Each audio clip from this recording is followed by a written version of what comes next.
She was on my show the other night along with Greg Ward and talked about how important this Kansas sovereignty resolution is for the future of this state. And ever since she's been representing the folks in her district in Kansas, she has been a fighter for what's right. Mary Pilcher-Cook, Kansas Senator. Thank you all for coming. This is so important. And, you know, you made a claim today. You made a claim for your liberty.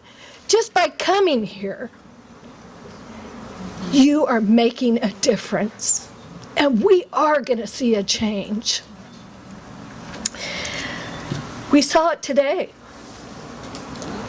We saw it today in the committee. You know, the chairman had to keep telling people to stop clapping.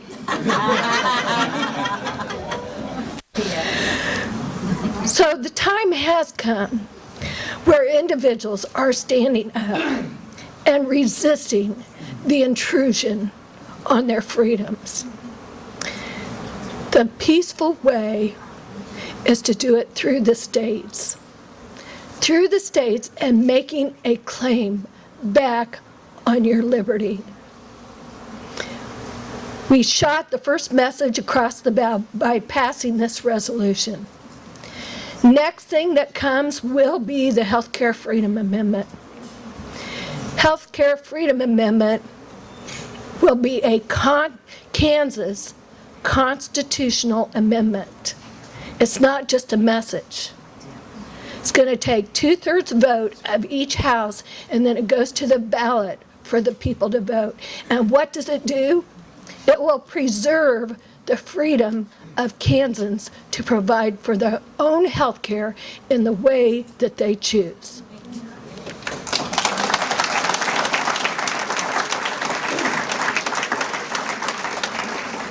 You know, and we can see there are several other states who are also starting with the state sovereignty. There are 24 states who are working on the Healthcare Freedom Amendment.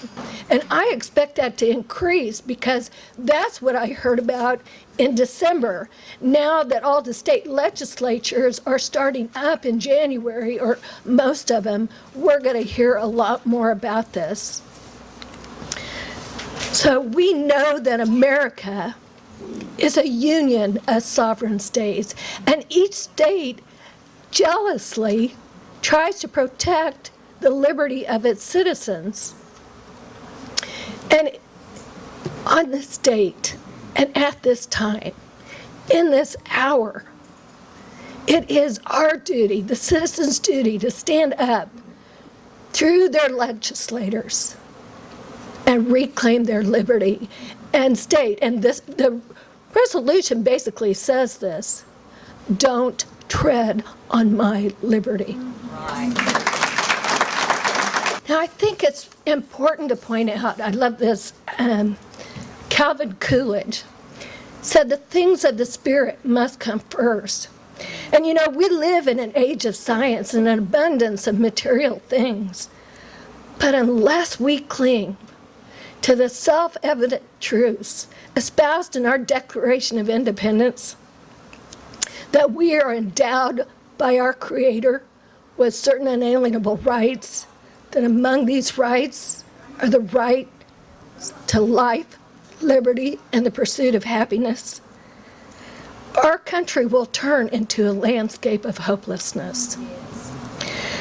There are certain principles that make America great, and the very heart of it is the belief in those self-evident truths. Self-evident, that means they don't need to be explained. That means we inherently know them, that you can't not know them. It's objective truth. So, if we are to maintain the greatness of our country, we must be like-minded with our founding fathers. They recognize that ultimately, a power only respects a higher power. And to ensure the dignity of all citizens, especially the weakest. We must insist that our rights come from our Creator and not from fortune, fame, or physical strength. Our government did not grant us our rights.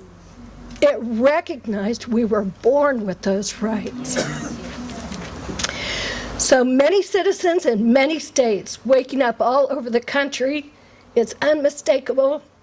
We love our country. We love our state. And we're willing to make our voices heard in Kansas to keep our liberty. Thank you. God bless you, and God bless Kansas.